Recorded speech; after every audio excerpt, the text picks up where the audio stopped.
सालाकाथि block लाइमोन UPPLआ गेलेमु गौथुमफोरनो गेलेमुनि मुवा बेसादफोर राननानै होदों। बिटिआर ओनसोलनि लाइमोनफोरखौ गेलेनाय बिथिङाव थुलुंगा होनाय आरो जौगाखां होनायनि थांखिजों आथिखाल BTCनि खुंथाय गोहोआव थानाय UPPL दोलोआ बिथांखि लानाय आरो बिथोन होनाय बायदियै ब्लकनि सिङाव थानाय गेलेमु गौथुमफोरनो गेलेमुनि मुवा बेसादफोरखौ सालाकाथि ब्लक लाइमोन UPPLआ राननानै होयो।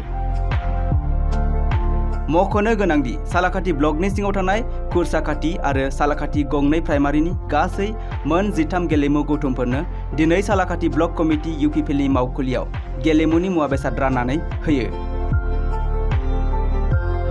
ब्लकनि सिङाव थानाय गासै मोन 55 गेलेमु गौथुमफोरनो गेलेमुआरि बेसादफोरखौ राननानै होनाय जागोन होनना फोरमायथिदों सालाकाथि ब्लक UPPLनि आफादगिरि फुलबाग मोसाहारिया।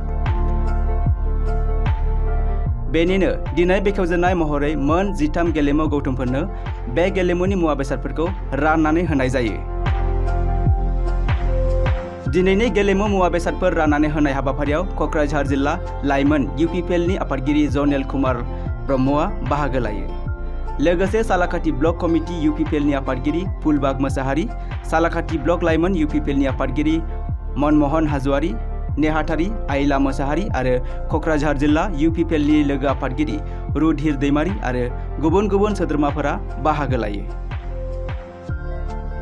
जोङो माने स्पर्ट्स मेटेरियल्स बेखौ राननाय हाबाफारि लादों सालाकाथि समस्थियाव। दा प्रमद बर' सारनि जेनोखि साननाय बियो लासै लासैनो फकासाव फैनो थांगासिनो दङ।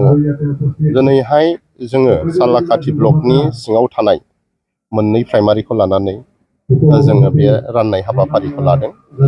दा मोजाङैनो मोनदों जायफोर बिथांमोना बे स्पर्ट्स मेटेरियल्सखौ मोनबाय बिथांमोना गाजा गोमजायै फैनानै बेखौ लांनो फैदों आरो लांनो फैनायजों लोगोसे बिथांमोना खोब गोजोननाय मोनदों।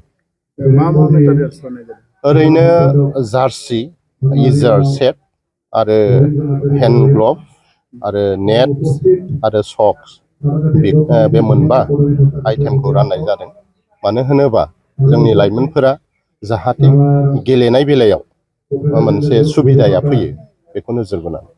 माबायदि हिसाबै गामि बा क्लाब माबायदि हिसाबै राननाय? ओरैनो प्राइमारि लेभेलाव जोङो राननो थांदों। दा बुंनो थाङोबा गिबि लिस्ट हिसाबै फार्स्ट लिस्ट हिसाबै मोनफ्रोमबो प्राइमारिनि सिङाव मोनबा क्लाबखौ जोङो नोजोर बोग्रोदों। बेनि उनाव जोङो फारि फारि रानलांबाय थानानै होलांगोन।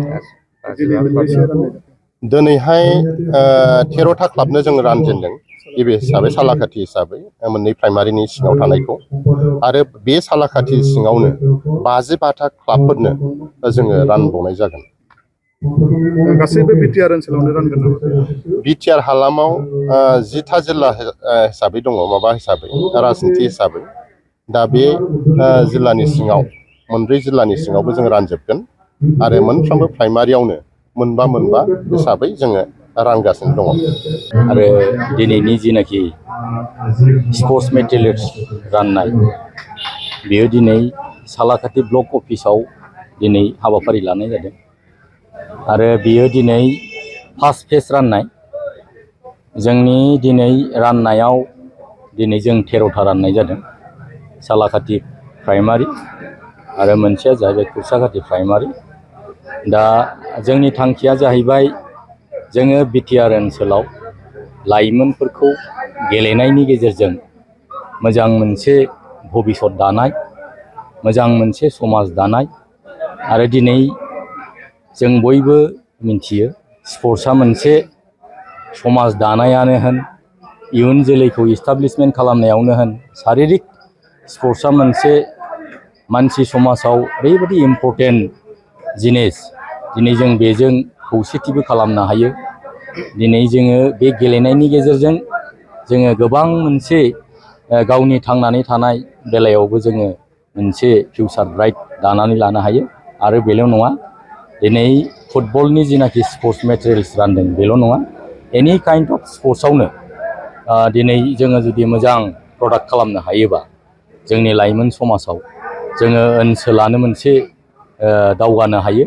ओनसोलल' नङा, दिनै बिटिआर बा आसाम बा नेसनेल इन्टारनेसनेलाव जोङो मोजां मोनसे गेलेग्रा बा खेलुवै जानो हायोब्ला जोङो जोंनि समाजाव बा जोंनि फिउचाराव खोब मोजां मोनसे जोङो आवगायलांनो हायो होननानै आं माने सानो। दिनैनि जेनाखि स्पर्ट्स मेटेरियेल्स राननाय बेवहाय जोङो दिनै माने रेजिस्टार नङैनोबो जों होनाय जादों, रेजिस्टारनोबो होनाय जादों, नन रेजिस्टार क्लाबफोरनोबो होनाय जादों। मानो होनोब्ला दिनै जोङो बे स्पर्ट्स मेटेरियेल्स राननायाव जोङो खोब गोजोननायबो मोनदों। मानो होनोब्ला दिनैनि राननायाव फार्स्ट फेज राननायाव माने जों जाय जाय क्लाबफोरखौ लिंहरदों बिथांमोनहा एकदम गासिबो मेम्बारफ्रानो मोनसे क्लाबाव बिदिनो 10 जन 12 जन 8 जन दङ। बिथांमोनहा एकदम खोब आग्रहै खोब इन्टारेस्ट लानानै स्पर्ट्सनि दिगाव दिनै बिथांमोनहा जोंनि अफिसाव फैनानै बिथांमोनहा लांफैदों। दा आं आसा खालामो जाय जाय बिथांमोनहा बे स्पर्ट्स मेटेरियेल्सखौ दिनै मोनलांबाय बिथांमोनहा गेलेनायाव निस्सय गोसो होगोन आरो बे गेलेनायनि गेजेरजों जोङो जोंनि सालाकाथि ओनसोलाव बा गावबागाव ओनसोलाव निस्सय मोजां मोनसे गावनि थांनानै थानाय बिथिङाव आवगायनो हागोन आरो जोंनि समाजाव जिनाखि माखासे थासारिफ्रा बेले बेजे बेबो बे गेलेनायनि गेजेरजों निस्सय मोजां मोनसे संस्कार जागोन होननानै आं सानो।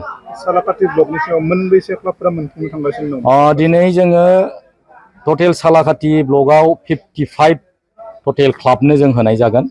दिनै फार्स्ट फेजआव 13थाखौ जोङो राननानै होनाय जाबाय आरो उननि बेलायाव जों बेबादिनो स्टेप बाय स्टेप पर्यायक्रमै जोङो स्पर्ट्स मेटेरियेल्सखौ राननानै होनाय जागोन।